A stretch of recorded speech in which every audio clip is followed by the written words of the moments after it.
Tah dina tanbihul gofilin, lamun urang hayang sukses dina kahirupan tinggal ieu we lakukeun tilu ieu.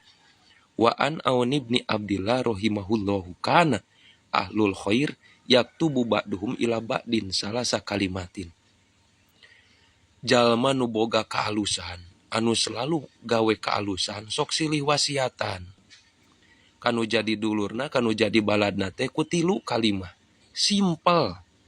Kade lur cenah kieu beye, man amila li akhiratihi kapahullahu amro dunyahu. Kade mun maneh hayang ayeuna sukses dina urusan duniawi, heulakeun urusan akhirat. Ulah sok nyalahkeun ayeuna kunaon hirup urang teu daek we sukses dina kahirupan duniawi. Tanya diri urang geus sakumaha urang memperjuangkeun akhirat. Geus inget urang kana maut kaayaan keur kumaha.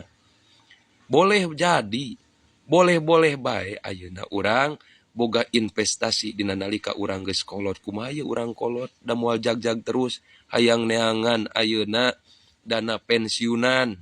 Boleh urang alus gitu. Tapi urang geus mikirkeun acan kumaha urang isukan di jolo alam barzah. Geus sakumaha urang belana kana akhirat, maka Allah bakal nyumponan kana urusan dunia. Jadi ulah ninggalkeun keakhiratan.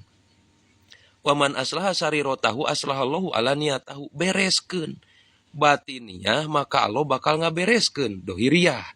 Lamun ayeuna urang dohiriyah urang teh sumrawut, loba kasusah, loba kariweuh, ulah waka nyalahkeun batur, ulah waka nyalahkeun Allah. Ayeuna tanya heula geus sakumaha batiniah urang, geus wawuh can jeung Allah anu mere dohiriyah, geus wawuh can urang ka Allah anu mere ayeuna urang aya di alam dunia. Kitu tah. Matak lamun hayang dohiriyah alus, beresan heula batiniah.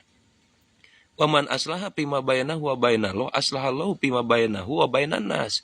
Lamun hayang beres ayeuna urusan jeung manusia, bereskeun heula urusan jeung Allah.